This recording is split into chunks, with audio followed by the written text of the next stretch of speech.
Hello everyone, welcome back to my channel. My name is Courtney, doing a bit more of a low-key approach today. Not feeling super great, but I want to get back into making videos on an actual regular basis, so we're doing an art process.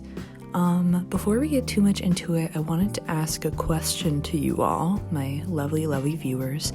Do you prefer when videos with art happening have like my hand in them, so like they're being recorded by a camera, or do you prefer like screen recording so that you can actually see the art better? Because I don't know, I like watching both types of content, but I'm not sure what y'all are more into. So yeah, as we can see on this beautiful canvas we have here, I started by kind of toning it with like a bluey gray. It'd be like a Payne's gray if it was actual paint, and I tried to do some sketching, but I wasn't really feeling it, so I went in with a smudge tool, and now I'm going in kind of more so on the shadows, so like blocking out parts that are dark versus not. You'll see with this whole process that I did not know what I was doing. I very desperately just wanted to make something, but the actual way I wanted to make it, or the way that I thought it might turn out, I just did not have the foresight for it. So it is a very confused process that will only really start to take form like halfway through. But that's okay. I wanted to post this anyway because I think it's important, especially if you're kind of starting off as an artist, or I don't know, I think at any point it's useful, but I think when you only see finished products on social media, like you see images that are finished, you kind of, I don't know, it makes you think about your own process, and if you kind of struggle along the way, it makes you feel like, oh man, I'm not as good as that person, because it seems like it comes so easy to them, when that's not really true a lot of the time. Everybody struggles all the time with their own work, even if you're not seeing it. Also, I'm gonna try to do a really not edited voiceover, so sorry if I sound a little silly. Also sorry if I sound a little sick. Like I said, I think I'm under the weather. I'm home for the holidays, well, Thanksgiving, and my dad is a little sick, and I think he spread it to me. How dare he? Anyway, back to the art. I have gone in with kind of like a mid-tone now, just really blocking in the general pose, trying to get a feel for it. I wanted to have the reference photo on the screen just so that we could all sort of see it while it's happening. And I guess if you wanted to draw that reference photo too, you could. I'll leave a link in the description to where I got that picture from. It's from a specific photography concert website from Mexico. If you don't know who I'm drawing Gerard from My Chemical Romance, because they wore a Joan of Arc costume at their set in Mexico, and if you didn't know, I'm really into Joan of Arc, so it was kind of engineered for me and my brain. I lost my mind when I woke up and found out that he actually wore it, so that's awesome. You can see here, I'm starting to really hit a roadblock, and the main roadblock that I struggle with for the entire piece is the color. I did not know how I wanted to color it. It is a battle that I'm going to fight throughout the whole thing. I'm playing around with this pink. I don't really know what I was doing. I think I was just trying to find a brush that I liked, and I was trying to glaze on color, but it just it wasn't feeling right. And so you'll see in a little bit, I switch over to Clip Studio Paint from Procreate, and I start doing a little bit of a different approach. Here we are. Here's Clip Studio Paint. I think, I don't know what I was gonna say. I forgot. I'm sorry. Here I am figuring out what brush I want to use for line art. Can you tell this is really one take? I find sometimes when I'm painting, it helps to have more line art than not. Like, I don't know, I'm a very messy artist. I like the mess. I don't really like to clean up my stuff a lot, but there is a certain point where the mess kind of makes it harder to refine things. So finding that sort of midpoint between refining but not too tight is something that I kind of continually, battle back and forth between. I do think in the end here that it helped. I feel like whenever I see people paint, and I more so mean like traditional paint, I guess. I don't think I see it a lot with, digital art, but I feel like everybody else, that's dramatic, but you know what I mean. Other artists don't have any issue with just like throwing down color and like but covering up the lines that they put down preliminarily to get the forms down. Like, they're really able to just like cover it up and not worry about it. And I don't know why, but I just always feel attached to those lines. Maybe it's just because I like the sketching process a lot, and I would say sketching is probably my favorite part of the whole thing. And so, like, when I have to, or when I feel like I have to move on from that initial step, like, I don't know, there's almost like a sentimentality to it. It's like, no, I don't want to move on from that step yet. And so I feel like I want to get myself out of this behavior. Like, I want to be able to just be really confident and throw down color. And like, sometimes I can do that, but a lot of the time I just can't. And so when I try to force it and just like directly add color instead of kind of gradually coming to it with adjustment layers, it just doesn't work out. Like, I need to stop doing it, or I need to kind of listen to myself when I'm like, I don't know if that's gonna work. Like, it's very weird. I don't know.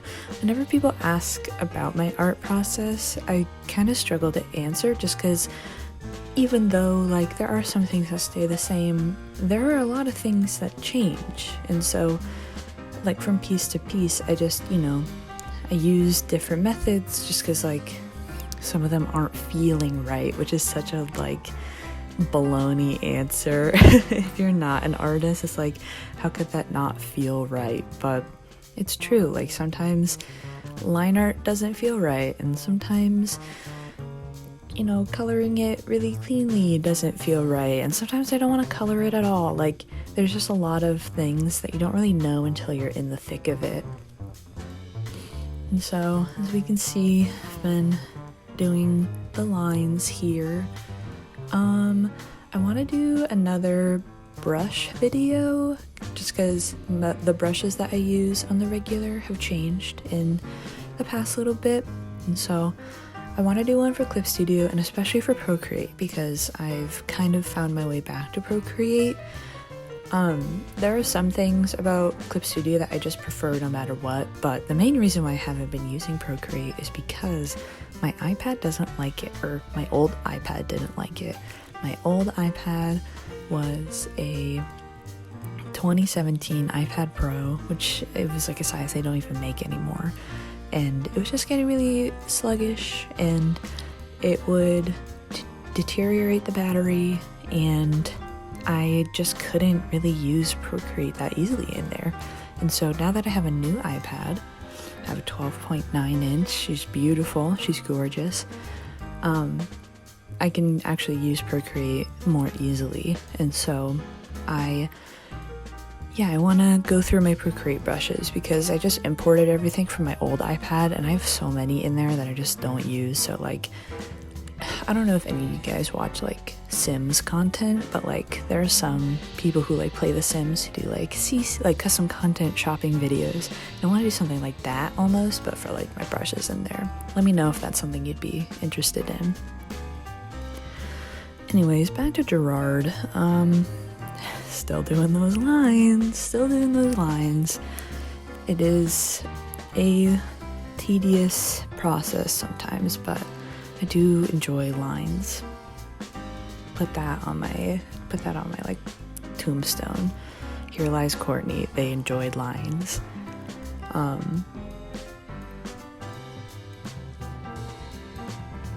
feel like I watched this time lapse beforehand to like get a sense of what I was gonna say, but now I'm just like forgetting any topic that I wanted to talk about.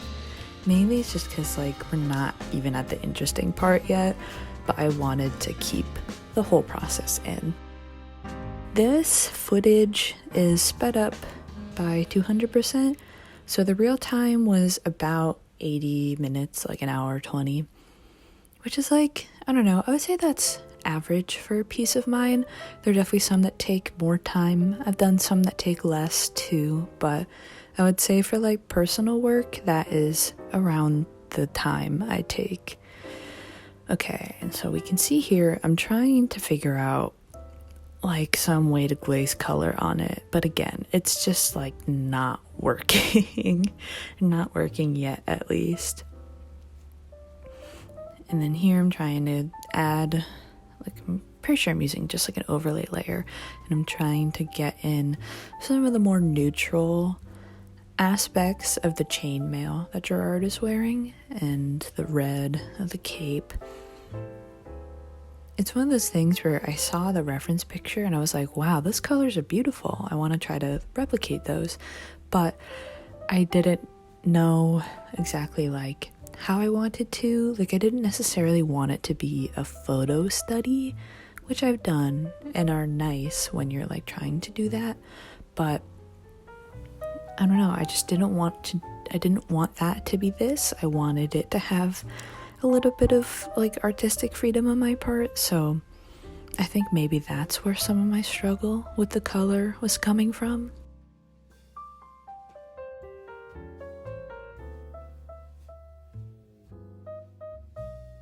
And so here I'm just gonna mess around with the blending modes for a long time. My favorite part of the speed paint is when Courtney fucked around with the blending modes for a really long time. Yeah, just a struggle. This piece was a struggle, but like it was a struggle that was worth it in the end. It is just unequivocally a fight to get there, basically. You can see I'm trying to figure out like what undertone I want these lines to be, because this is still not like the end state. Like I'm trying to paint on top of it. And so I thought I wanted a cool underpainting. I wanted something that leaned really blue so that the red and like especially the yellow highlights in Gerard's hair would really kind of pop out. But looking back on it, this was just not the right move. Like my philosophy of underpainting, so maybe I'll make a video about this too, but I like to use like opposing colors or something that really kind of unifies it all together. And since I wanted to since it's so cool leaning, like even the reds there are like really sort of magenta-y, violet-y, I just think trying to make it blue at all was a bad idea. And like there are some moments where like there's some like, I don't know, whenever I work I just end up messing around with these adjustment modes too much, because it just like opens up opportunities that I didn't even realize were possible. Like I'll just be like, ooh, I didn't think about doing that, and doing that means like completely destroying the work that I had done before in favor of something that looks like really artificial but still interesting. And so Oh, here we are. We're back in Procreate. So this clip out of everything is actually sped up 300%. It's not 200%, just because all of this I end up ditching. So I wasn't feeling the painting brushes in Clip Studio, so I went back to Procreate and I'm using my trusty Retro Max Pack. And so you'll see here, I'm like trying to paint the direct color that I'm seeing. It's a bit exaggerated, but just trying to like throw something down, and it's just not working. Heart, that's the easiest way that I can explain it. Like, I'll be kind of trying to push through this for at least a couple more minutes, but this is just not the way that the final art turns out. Also, I'm sorry if I'm talking too quietly. I am home and I'm afraid that my parents can hear my ramblings.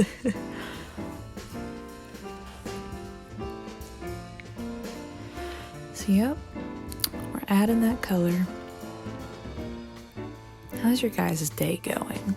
Hope it's going okay. I feel like everybody I know, myself included, is really kind of going through it. So if you are, I'm sorry to hear that, and I hope it gets better.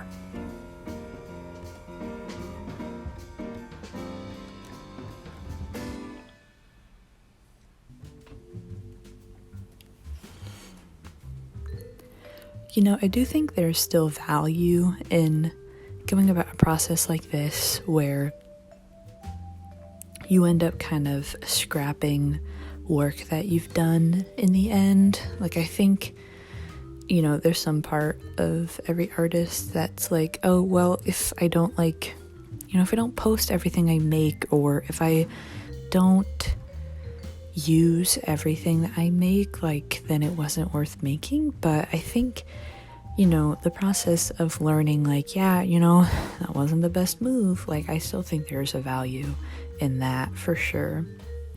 And something I try to tell myself, especially like if I'm trying something new or something I don't do a lot, I find that it's really easy to kind of beat myself up and like have unrealistic expectations for myself, when it's like, no. Like, yeah, of course you're not going to be able to do the thing that you've never done before perfectly. Like, come on, be realistic. And I don't expect other people to be able to do that, but for some reason, for me, the expectations are different. I'm sure that's a sentiment that other people can relate to. So right here, I believe, is a new day. I kind of did this in two main sessions. The first one was at night, and now we're kind of at the next day. It's a new day. I had coffee and I was feeling a bit more rejuvenated. And I was like, I'm gonna make this freaking painting work. Like, I'm gonna make it work for me. And initially, trying to make it work meant kind of picking up where I had left off the night before. But soon we'll be at the part where I just like get over it and try something else instead.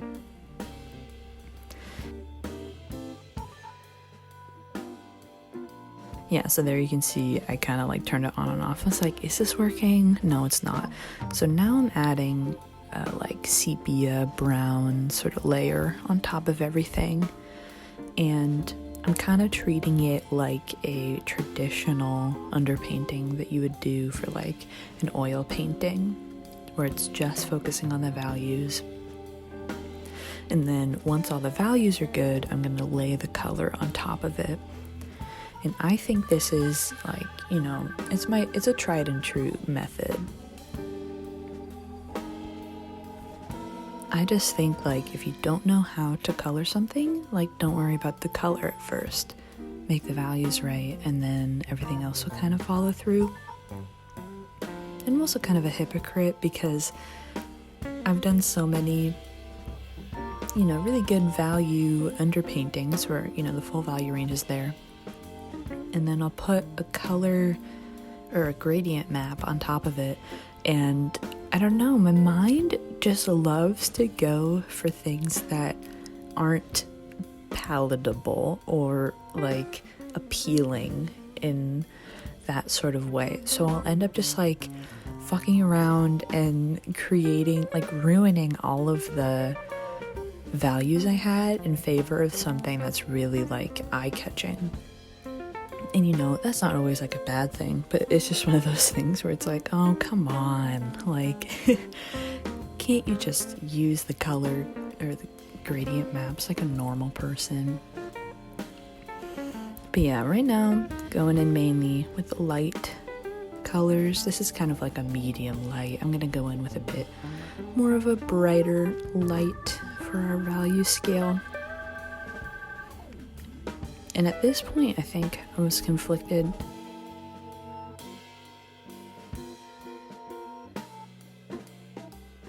Sorry, I got interrupted. I was conflicted as to whether I was going to keep it like just in this sort of monotone sepia sort of thing, or if I was going to add color. Like, I was not sure if I was going to even add color to it. And it's so funny because I feel like a lot of the time, whatever you struggle the most with is what people are going to comment on. And, luckily, in my case, it's always been kind of like a good thing.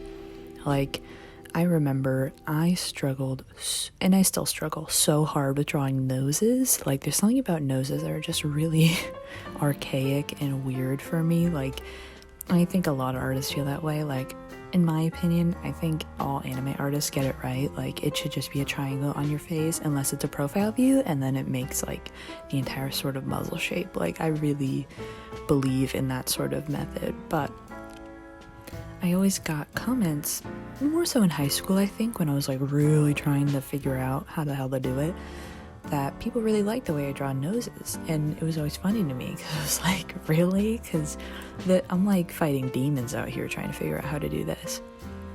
And with this piece, I got so many lovely comments about the color that we'll see later. But I was just like, really?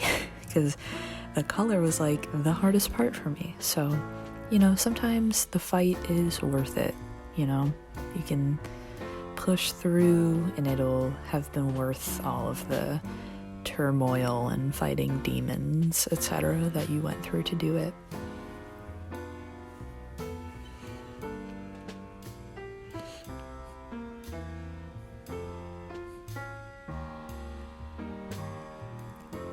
I think something that drew me to this reference picture specifically was just the way that light bounced off of certain things. So you can kind of see me add that like reflective light onto Gerard's neck, and the way that light catches in like the belt and the chainmail and their hair. Like, there's a lot of really interesting lighting moments.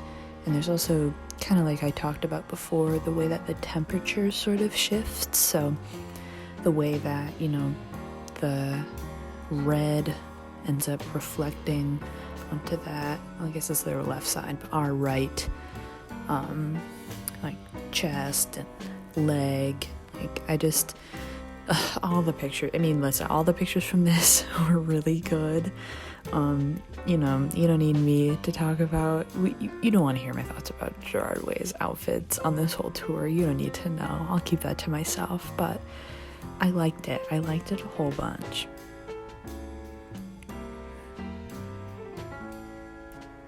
I think I'm just gonna let some music play until I have something more interesting to say, so enjoy this royalty-free jazz.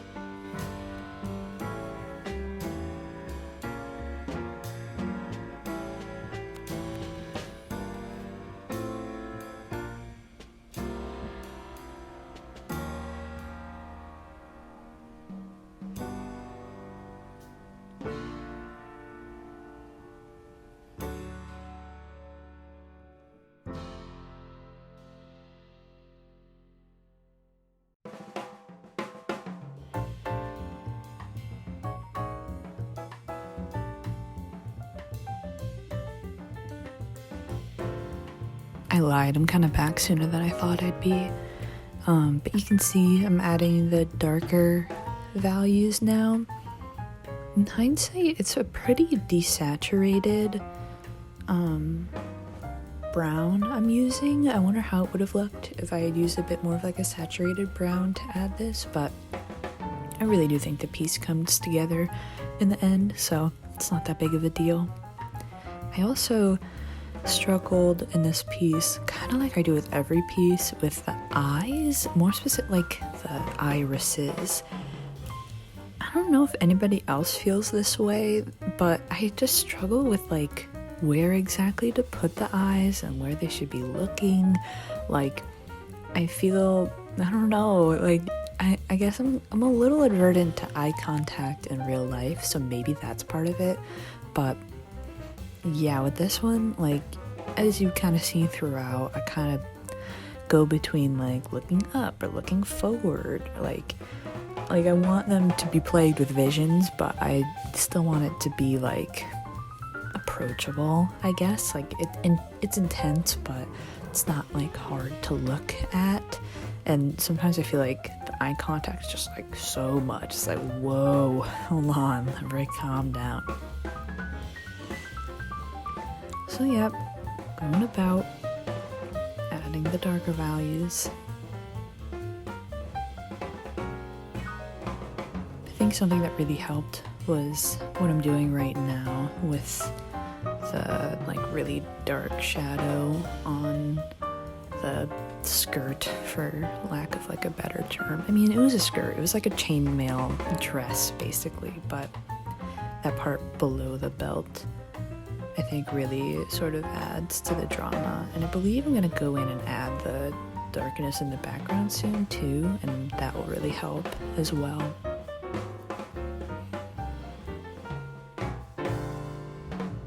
Only thing I wish is that I picked a reference photo that included the boots that Gerard wore, because the boots were so good.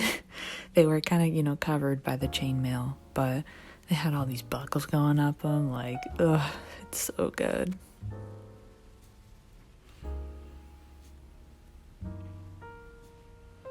I really enjoy like painting the folds in fabric, but I don't really enjoy making them look accurate, so I kind of just wing it a lot of the time.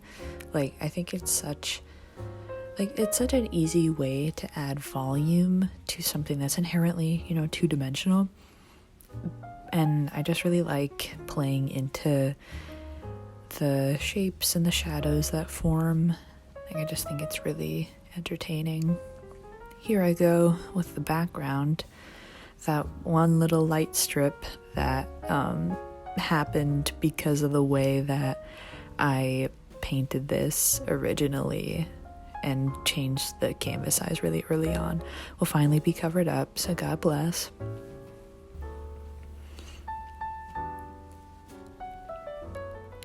This piece is kind of interesting actually, because I feel like generally I just really like drawing faces. Like, I kind of always have. It's something they try to beat out of you in art school, but you know, I'm in art school now, so I can do whatever I want.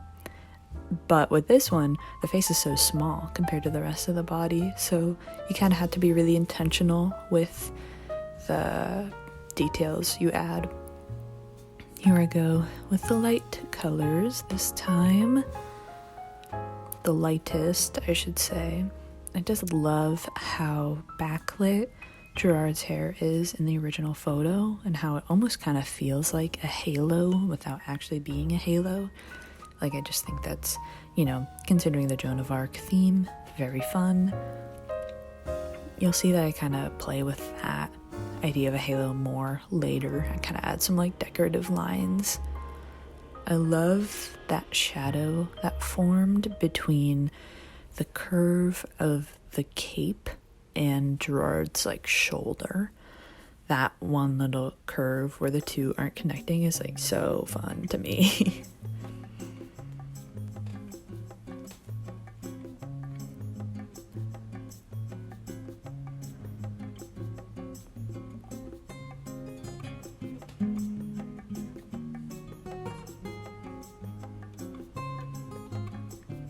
Something that's interesting that I got from people is that they kind of saw like the expression on Gerard's face as they had been crying, and I think it's because of the way that I rendered like the shadows of his hair falling onto his face. I kind of used negative space. I didn't really like accentuate them, and so it almost kind of looks like the way that tears run down a face. Like that was something where it wasn't intentional, but other people saw it and I was like, oh, that's cool.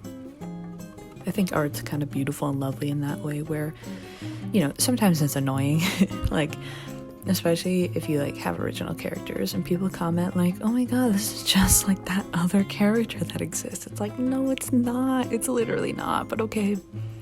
But there are other times where people can like read into something and it's just really interesting. Here I go again with those damn eyes. I think this might be the eyes that stay though. Huh? Let's see. Pretty sure.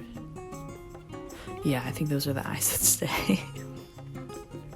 Me watching my own speed paint footage as if I wasn't the one who made it myself.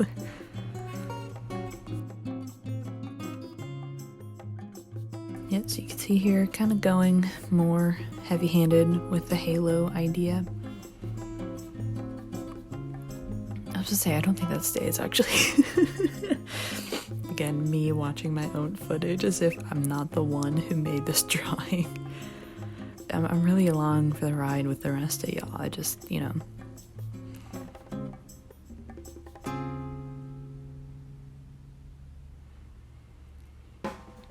Yeah, so I guess to talk briefly about other videos I want to make, I really want to make YouTube a thing for me. Like, I want to make it more substantially a part of my life, but I kind of feel conflicted, and I guess I feel this way about a lot of artistic pursuits I do, but I just, like, I don't know exactly how I want to do it, and so that indecision's kind of stopping me. Like, I just need to get over it and just make stuff, you know?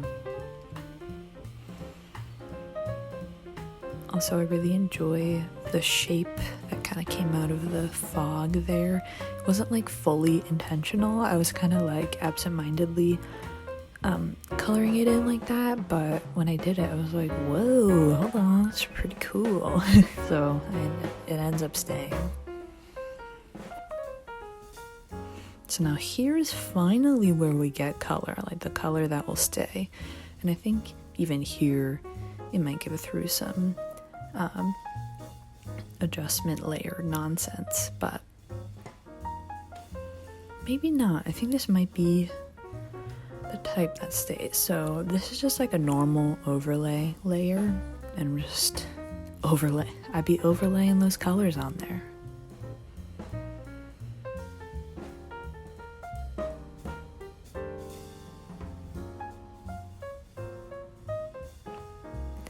And ultimately, I really do think using the warm background or layer and then glazing the cool colors on top, like that was really the way to go.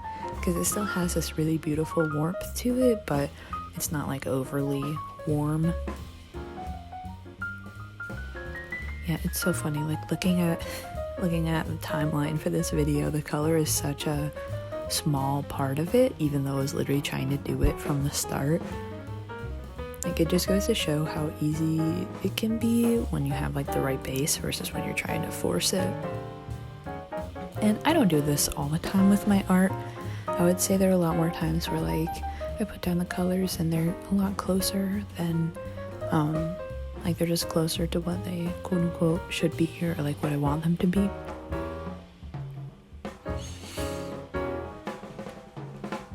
But yeah, this is one of those times where I did not know what I wanted them to be, and so it was a lot of just pushing through.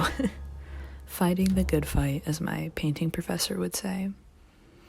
Here I'm trying to add the like a sort of lighter overlay, and I'm not sure if that stays. I don't think it does. Like, I wanted something that didn't mess with the values too much, but still felt comparatively lighter.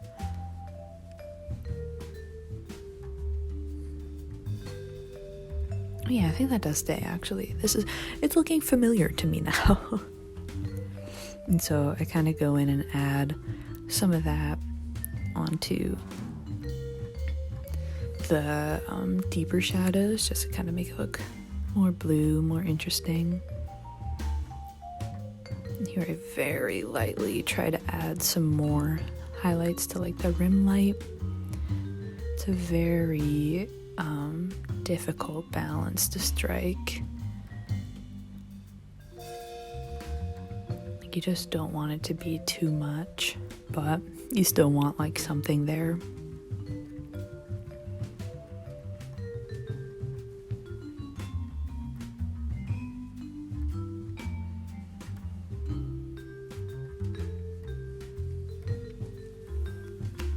As you can see, I added that as like a add layer.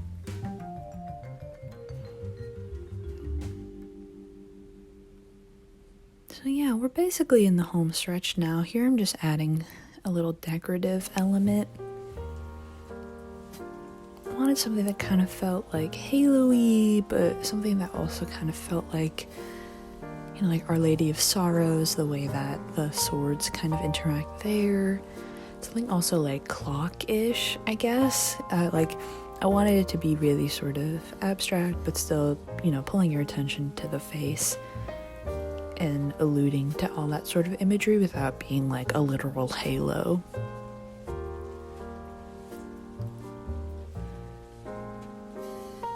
Yeah, we're almost done here. Thank you so much for watching. I appreciate it. I'll be uploading more videos. Please tell me if you prefer to see my hand like in more of like a vlog style setup, or if you'd rather the screen recordings like this. Hope you have a good one, and I'll see you later. Bye-bye.